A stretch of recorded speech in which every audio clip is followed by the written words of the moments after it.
very much close to our mothers. They teach us so many things. Now, most of the people that are committing violence in society, if you look at them, most of them lack that motherly love. Exactly. They are not trained by them. They are people whose parents are divorced, that the father and the mother are not together. So they have nowhere to go. Fathers go to work, they close very late. Sometimes even if they close, instead of coming back home to take care of the kids, perhaps they are busy hanging up or doing some other things. Now those people lack that family support that are normally given by women. So as a result of that, they always become almost neglected in the society because they don't have anybody to turn to whenever they need support. So as a result of that, they go into the society, in the community in which they live, do whatever it is that they want to do because they lack that strong foundation that are being given by their mother. So it's important that women are not left behind when it comes to peace building because they support the family, they teach us what are the goods and what are the bads in the society, and also some of things that we need to be very good citizens of our country.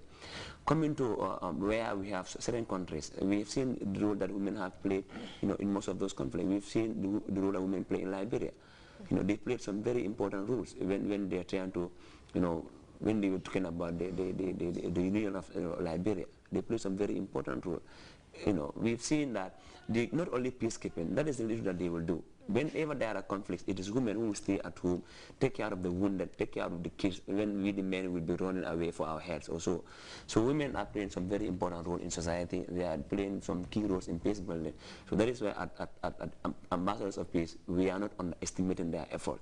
If I just could complement that. Okay. When we define peace building, we define it as building a qualitative human relationship.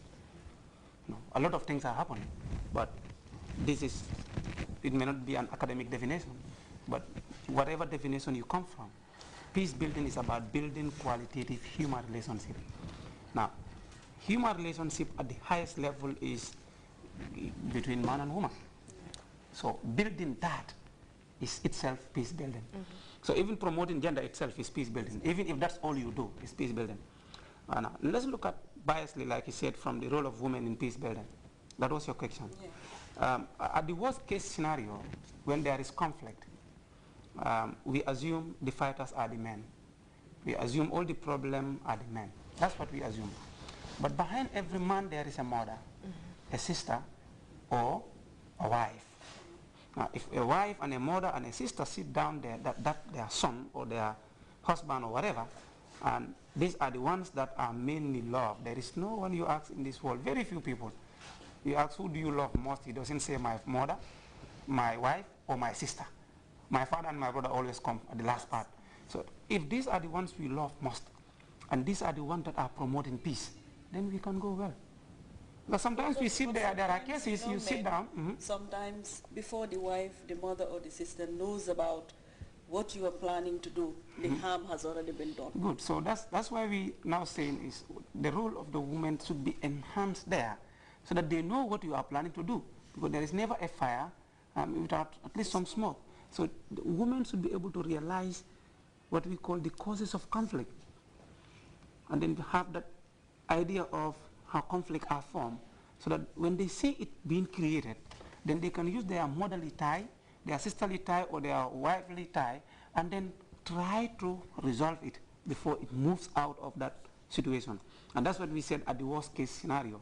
So at the best case scenario, when there is no conflict and trying to ensure it does not come, one of the causes of conflict theory argues that the conflict is caused by the denial of people access to satisfying their basic human needs.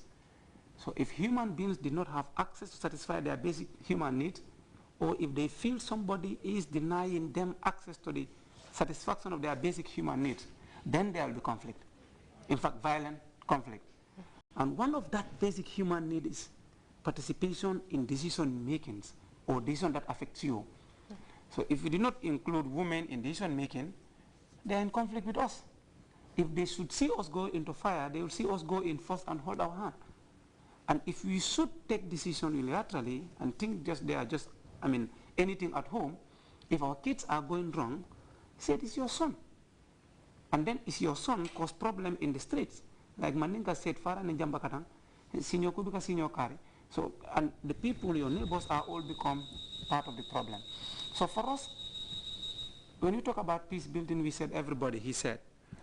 If 4 people should hold a bag of rice, and 60% of that 4 are out, that is about 3.5, can the bag of rice move?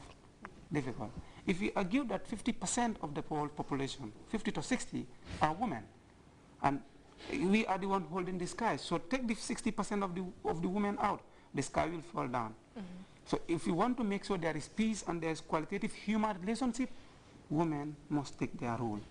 And that role is not enforced on them.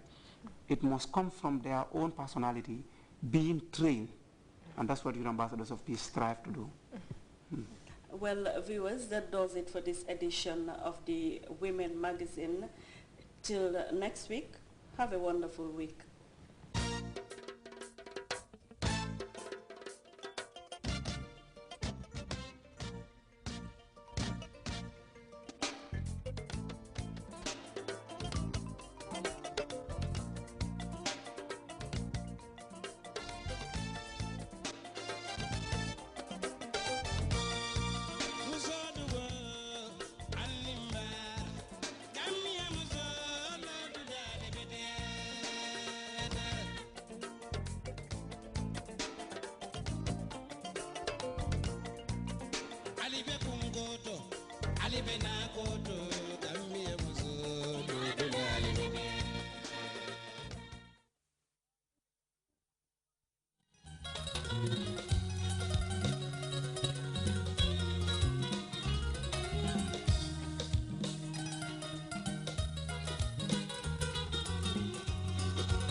To be a millionaire. Hello.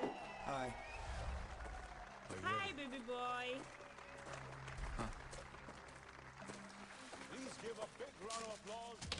That's on my journey. Jumps when they start to follow me. Hammer luck, some days they suck when you live for the buck. We get for the family.